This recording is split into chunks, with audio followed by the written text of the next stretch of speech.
The following podcast is brought to you by the Johners Podcasting Network, found exclusively at WrestlingWithJohners.com.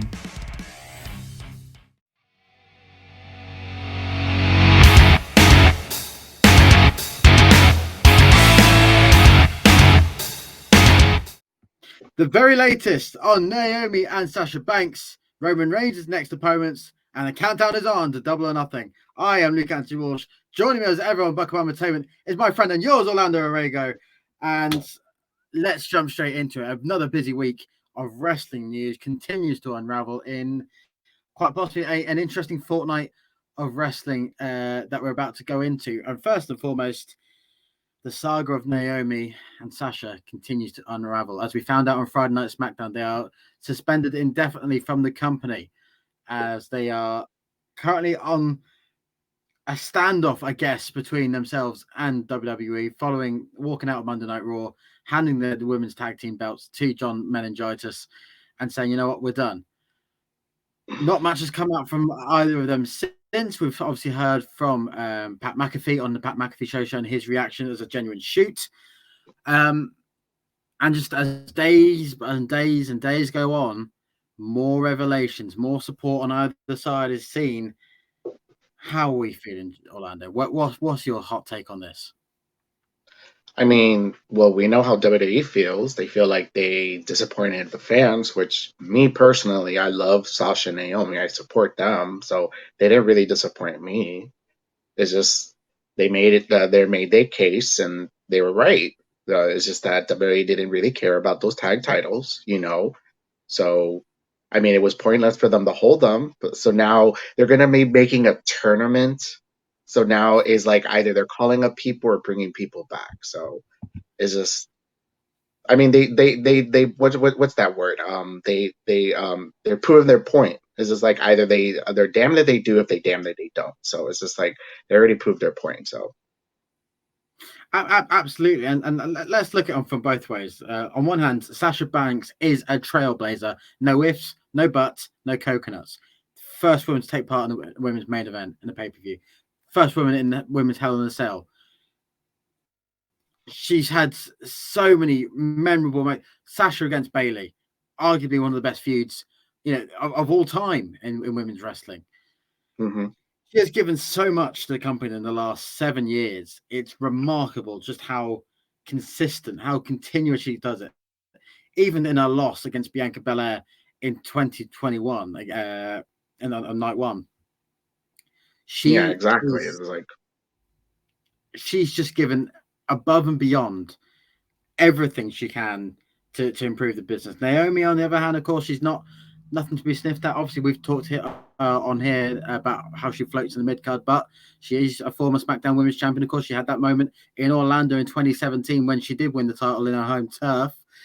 And she's still a popular character. She does great merch numbers, great house show numbers. People feel the glow because that's how talented she is.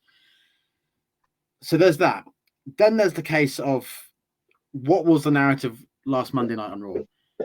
They were told they were going to main event the show. They were told they're going to be involved in the six-pack challenge. They were told that the plans, according to one source, Naomi was planned to win that match, to go on to be in that match for Hell in a Cell. And they decided to walk out and say, nope, not having it. And you just hear so many conflicting reports, so many conflicting stories about what really happened. That exactly, it's almost like the Dark Side of the Ring producers are licking their lips. It just feels like an episode that is waiting to happen.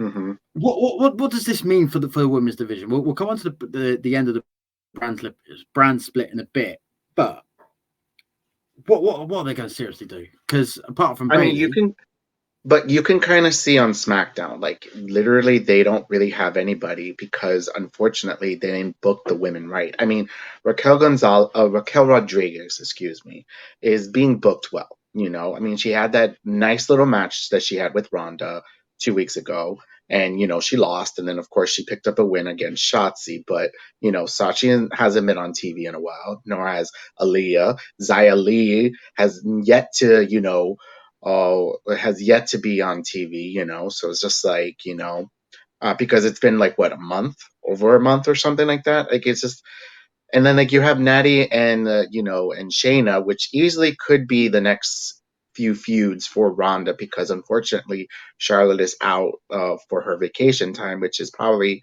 because she's getting married. Reports are saying so.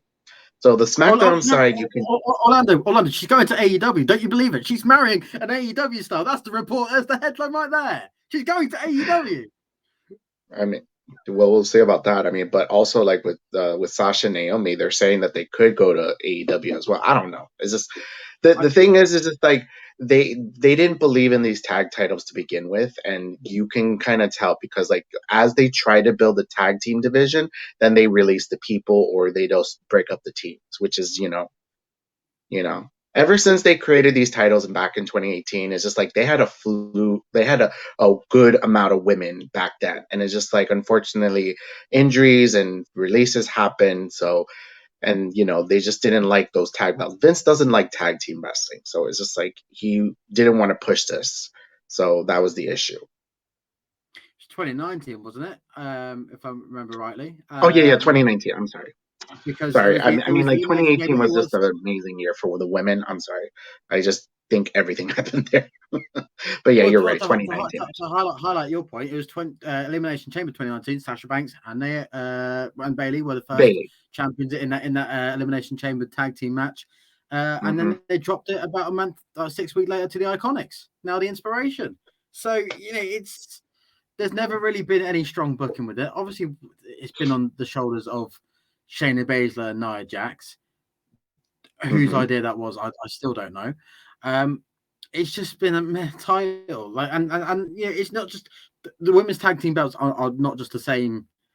That the only victims of this. We can say this about the IC and the US belts because they just have no major screen time as well. And we can say it. Dare I say it about the 24/7 belt as well. But right, questions need to be answered, and let's not beat around the bush. We're the 25th of May here. We're about 5-6 weeks out from an important month for WWE, having Money in the Bank and SummerSlam in July. You got to get it together. There has to be some comeback, and as I touched upon earlier, Bailey has to come back sooner rather than later, and Alexa Bliss needs to be pushed back to the top. Otherwise, they're in trouble. Right. I mean, like, here's the thing. I don't know if maybe they had them just like, look, just go home, relax. We'll talk about this later. Because, I mean, Vince did that to Sasha when she wanted to quit back in 2019, and she said that was the best decision that she did. She probably just needed a break. Because sometimes when you're on the road 24/7 and you haven't really taken a break, you need a break, So maybe they both wanted a break and they gave them a break. And then just like, okay, we're going to do this little tournament. And then from there, we want, then we will bring you back, and then we'll feud with those teams. But I mean, they have to at least have 4 or 5 teams for them to work with, because it's not going to work if they come back and they're still the same teams again. It's ridiculous. I'm sorry. It's just like, I mean, that's why they probably did this to them, to be like, look, we want this titles to mean something, and you're not making it seem like it's important, and you're having us feud with the singles belts, and then we're gonna lose. I mean, come on, So yeah, I don't know. You're quite right, and I'm just trying to call up a meme here. An unfortunate one that I think came out over the weekend, and this is segueing into our next part. Obviously, Naomi is married to an Uso. I'm gonna say Jimmy, might be Jay, but a photo of Jay Uso saying, "Imagine going to work and having 2 titles, and your wife has none." It's just here it is. If I'll ever low for you, putting on a fake smile when you come home with 2 tag titles the same week your wife gave up hers. Yeah, I mean, let's move swiftly on to the unification of the men's tag team title belts. Obviously, the Usos taken it off RK Bro on a surprising main event on SmackDown. They flirted with the unification for a while, Despite But Hell you in a can Cell also being. see here the argument for the women's tag belts. Look at what they're doing with the men's tag belts. They could have easily had that done in the pay-per-view, but they put it on TV, you know? This is true. This is true. But having said that, now that we know that Randy Orton is out with an injury, I think that they had to pull the trigger sooner than they would have liked. But Mm-hmm. Usos now have all the tag gold in another step forward for the bloodline. And, Yeah. it's, I don't know about you. I hate that penny design. I hate the chariot. Yeah, I I just know. hate it. Bring I back don't the know if old they're stuff, like please. because I don't know if they're like waiting to see if they're gonna actually do the unification because I don't think they are because I have a feeling that they are grooming Cody to face Roman. I mean, we'll get into that a little bit later, Yeah. but I'm just saying like I don't know if they want to have them already just have one belt or I Mm. think they like the idea of having two belts because that's what they said. Like, let's have belts on each shoulders. Like, um, you know. So yes, I don't know. It's going to be an interesting one, but obviously it enhances the story. But also for the Usos, is that who do you put them against? You've got Alpha Academy, you've got Moss and Corbin, who may be feuding, but they'll be put back together. But there is a limited number of tag teams available, and it's just hard to see who they will be credibly put together in the weeks and months to come. Yeah, I don't. Yeah, like I don't know if you want to do the Street Profits again. I mean, I don't know. Could be looking at it could be a Street Profits Usos just by default of those are the only two tag teams you got left. But the Street Profits can go as much as the Usos can, so it could be some swapsies between them. But yeah, it's a hard time. But speaking from the Bloodline tag team to the main head of the table, Roman Reigns continues to dominate. He will not be on Hell in a Cell, but he will be on Money in the Bank, SummerSlam, and of course the big show in Cardiff, Clash at the Castle, which I got tickets to, which I'm so down You got pleased tickets. on. Congrats. I'm going to Cardiff for my honeymoon. Bring it on. Bring it on. And his next three opponents have been teased.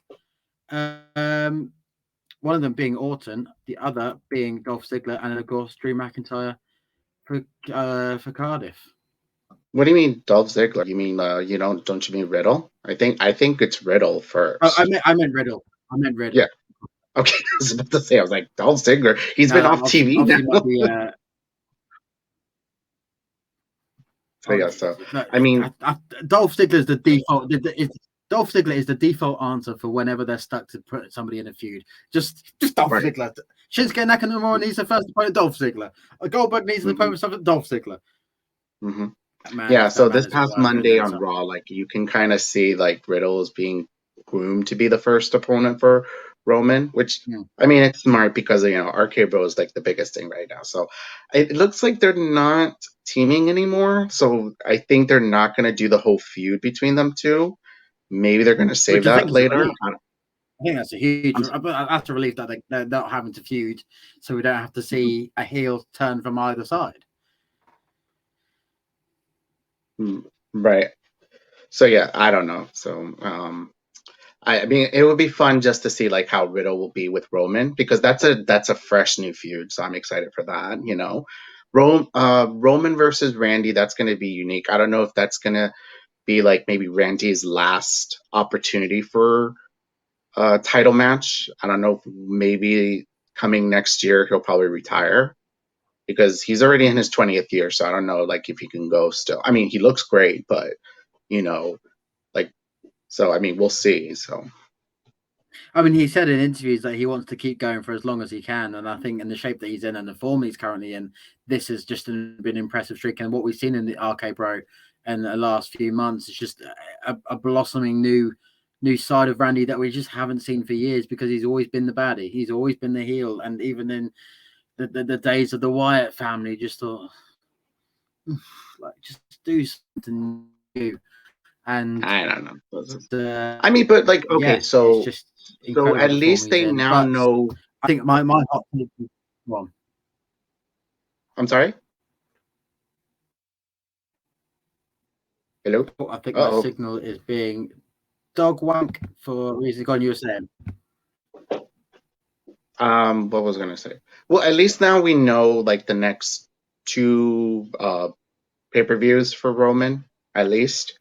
So I don't know who's gonna. Well, I think in Cardiff will probably be Drew. I mean, it'd be smart if they decide to do this. Like this is my prediction. I think Cody probably wins Money in the Bank.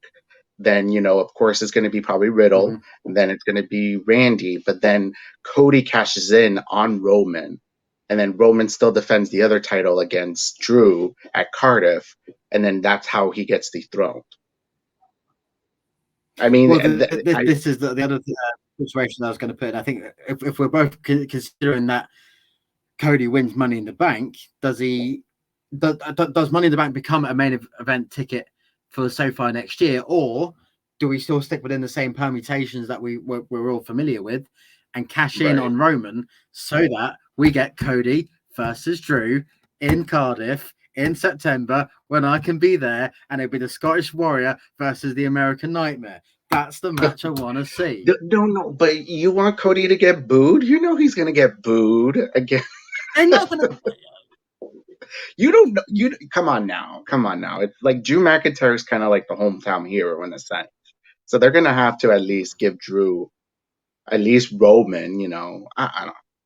I mean, look, they have at least 2 months to decide. So we already can see like Drew is being groomed to be the next person to face Roman probably, and it would be smart for him to face in Cardiff. So we'll see what happens. I mean, I'm excited for you just so you can see that match. So you're gonna be screaming a lot, aren't you? Adrenaline in my soul may just explode my body. But put it another way, I do want to see. I think they have 3 months to get Gunther a decent program for Cardiff, because that's that's if you were talking about hometown boys, Gunther is a British boy despite being from Austria. Oh, you know what? You know what would be smart? Him winning the IC title and then he faces Sheamus. I mean, come on now. Sheamus is a whole no?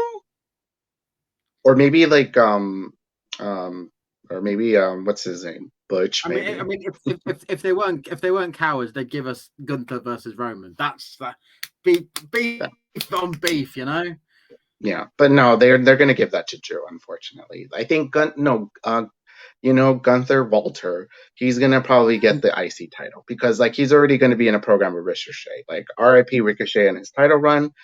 He had a good run while he lasted, so at least he had another title in his resume, that he can add. Now it's time for the General to get the belt, and I think he'll do great with the belt. I mean, he'll get some good feuds, with maybe Kofi, Xavier Woods, Sheamus. Who else is on SmackDown? Yeah, I'm thinking those three I can think of right now. Maybe Ricochet again, Yeah. That's about it. So yeah, There's still a good mix. There's still a good mix in the mid card. Well, let's leave WWE to one side because it's Wednesday night. You know what that means. And my goodness me, happy birthday, All Elite Wrestling. 3 years ago, it was Double or Nothing in Las Vegas. And now here we are in 2022. Not only a week away from Double or Nothing yet again, but the Dynamite before. And what a card we have building for it. Yeah, and I'm thinking they're going to have to build some more. The man who debuted.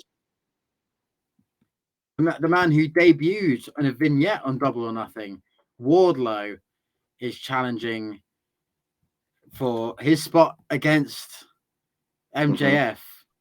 Yeah, if he can get past a steel cage match. I think he will. Which, it's hard enough in itself against Biz, but when MJF is the special guest referee, this is going to be a tough one. I mean, WWE head says it's going to be a straightforward match, but we just know that AEW will throw a spanner in the works. Right. I mean, you know what? It'll be a really effed up curveball if they make Wardlow lose here, and then the match is not happening until maybe we get an announcement at Rampage. Oh, that would piss off some fans. They would I do mean, it. it would be unique. It would be unique because, like, of course, I'm sorry, this is kind of the same trope that they did with Cody, almost, to the T, you know? So, I mean, the only thing was just like Wardlow trying to get to, MJF, and he hasn't. And those security guards, I mean, those small security guards able to maintain Wardlow, I mean, it's amazing. Yeah, it's something. Also, building ahead of Sunday, we have two second semi-finals of the Owen Hart Cup. We have Samoa Joe versus Kyle O'Reilly in the men's side. Oh,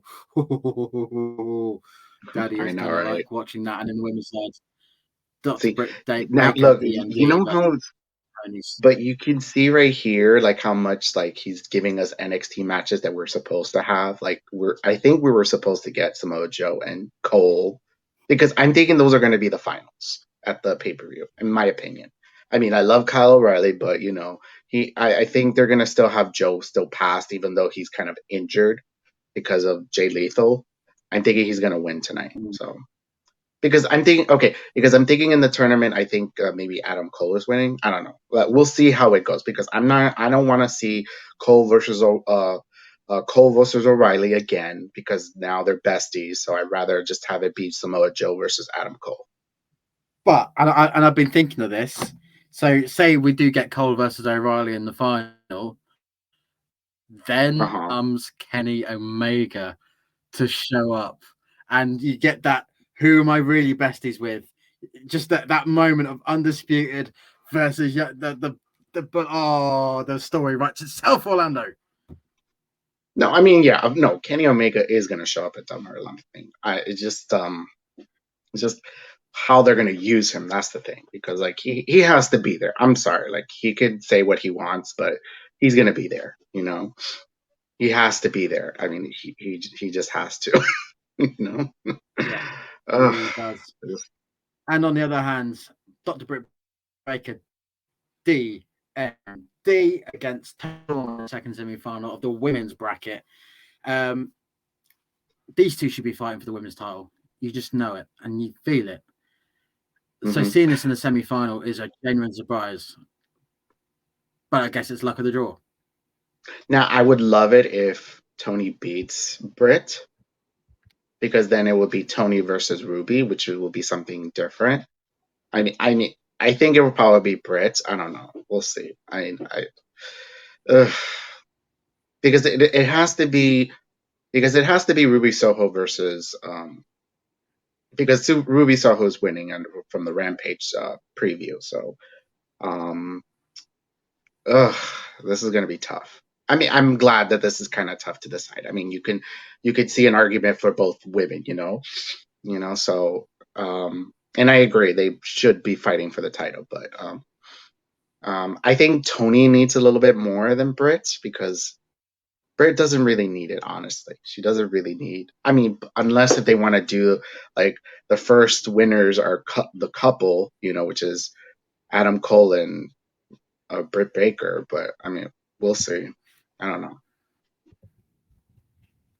I mean, consider this, and I'm just double checking the bracket just so that I am up to date as I like to be, because it just feels like qualifier after qualifier when you sort of don't keep tabs of who should be fighting. So the winner of Tony Storm against Britt Baker takes on the winner of Ruby Soho against Velvet or Statlander. Could we really be seeing? No, it was the Statlander. Yeah, so it's either. Oh, that's right. Chris Statlander could. I don't know. I mean, no, I think it has to be Ruby Soho. But let me put this to you.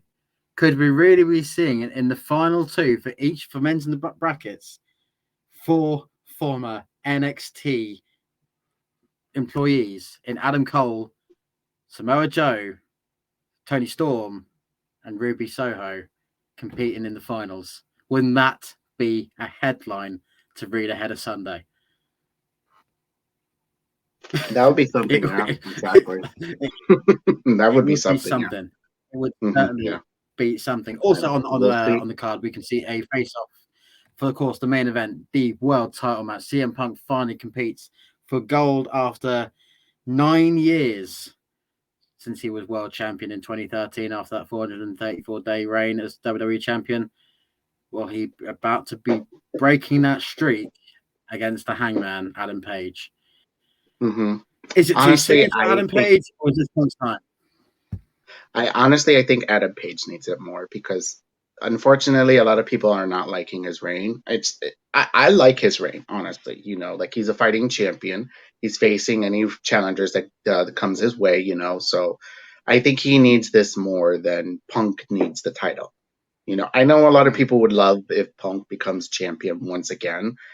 Maybe he doesn't want it. Maybe he enjoys just helping out the talent in the back, and facing whoever he wants to face, So to me, for me personally, I think it should be Adam Page winning and retaining to help, because after if Punk wins, who is he going to face? Honestly, is it going to be MJF? Because like MJF is probably the next challenger, and Danielson. I think it will be fresher to have Adam Page versus MJF. Honestly, that's my opinion. So. Give me Punk Danielson. The sooner they can give me Punk Danielson for the title, the better. Oh no! They could easily just do that as a match. No, like All Out, just Punk versus Danielson. Come on now, a classic 20 to 30 minute match between those two. They don't really need the belt, honestly. You're forgetting where All Out will be. That will be in Chicago. That will be in Punk's backyard. It will be Money in the Bank 2011 all over again. Whilst I'm in Cardiff, same weekend, they're going to be blowing the house off in Illinois. Mm-hmm. You just know it. I mean, we'll see. I don't know. Like, there's a lot of moving pieces that could easily work. I mean, I could see Punk winning, and I don't mind it. I mean, I would love it more if Page wins because it would give him a legitimacy as a champion. I mean, I don't know how the fans will feel about it. I mean, so we'll see. So, we'll see about that. And also, go ahead. I'm sorry. It does, yeah. I'll just say it's such a tough call, and I think, like you said, I think if Page wins, it does give him the legitimacy, especially when we could be looking at the winner of the Owen Hart Cup possibly getting a title match as a rewards, a la to King of the Ring, where you could be seeing. No, hold up. Imagine that Samoa Joe pulls it off, and then CM Punk wins. All Out, Samoa Joe versus Punk. 20 years later. I mean, I think ever since that, I think that ever since Tony Khan that signed Samoa Joe, I think he's been dying to do Punk versus Joe one more time. I don't know if they want to do it one more time, but I mean, the question is, would they have the balls to do it for an hour? Would they have the genuine guts? Oh no, of course they. Come on now, they've done it in TV. They could easily do an hour. Yes, they could. Oh, I don't know if they want to do a draw again, but you know what? I think because if they want them to continue on, they could. They could easily have that as like the main event for All Out. Then let's save that until what's the next pay-per-view after All Out? What is it?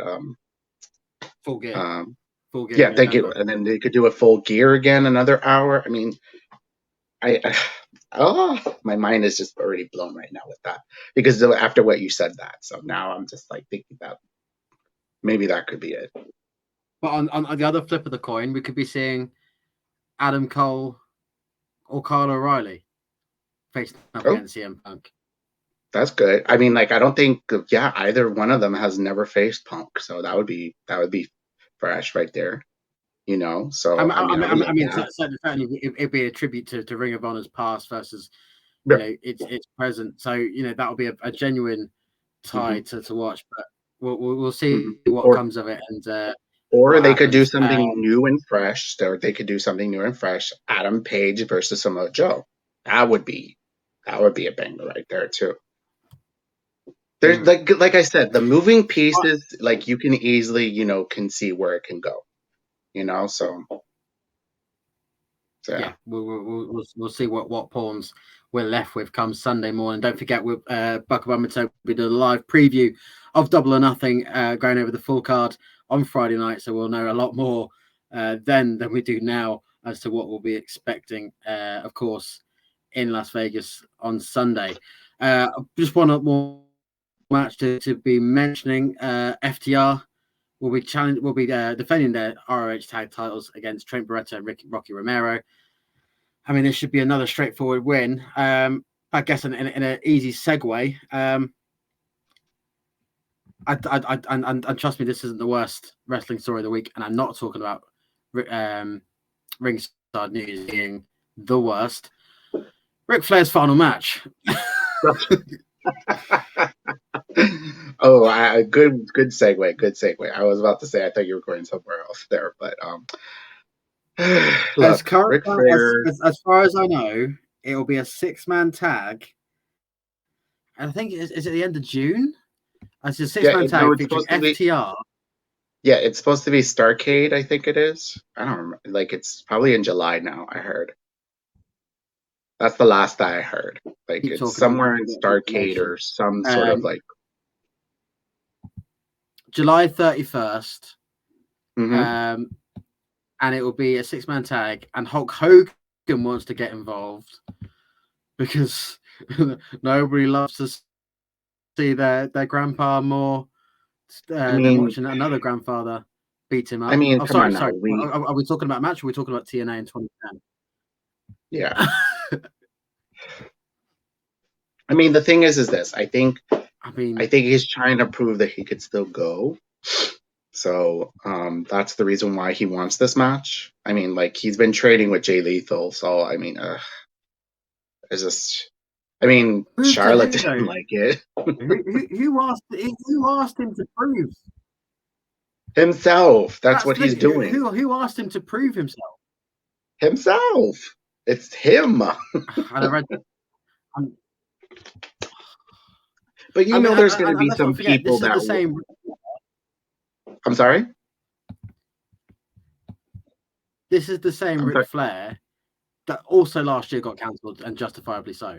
So the fact that people are saying, yeah, we want this to happen is genuinely scary. I'm trying to find a lot of information for this match. Right. I mean, a lot of people, I think they don't want this match to happen, or they don't want him to be around. It's just, you know. I mean, come on now. We had Stone Cold and Vince McMahon have a match at WrestleMania, so maybe that gave him some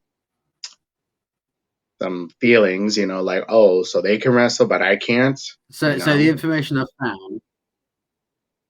Mm-hmm. So the information I've found, and so it would be FTR and the Rock and Roll Express with Hogan and Flair involved. I'm surprised that FTR agreed to this. I'm so surprised that they agreed to something like this. And they're like the youngest in this match. That's, oh my God. And they're going to probably bump crazy for all 3 of those men. Oh my God. All I'll say, Orlando, in closing, you went to see Vince McMahon bump like a pig at WrestleMania. The worst stunner in history. Just, yeah. I hope you guys get it too. How about that? Vince McMahon has a match at Cardiff. No. And with that, I'm going to wrap it up before I have my nightmares. Don't forget, join us Friday night for we have our preview show for Double or Nothing. You can join Sarah and Brian for that. I have been Luke Antiwalsh. That has been Brian. I've been Orlando, and you've been watching Bucklebomb Entertainment.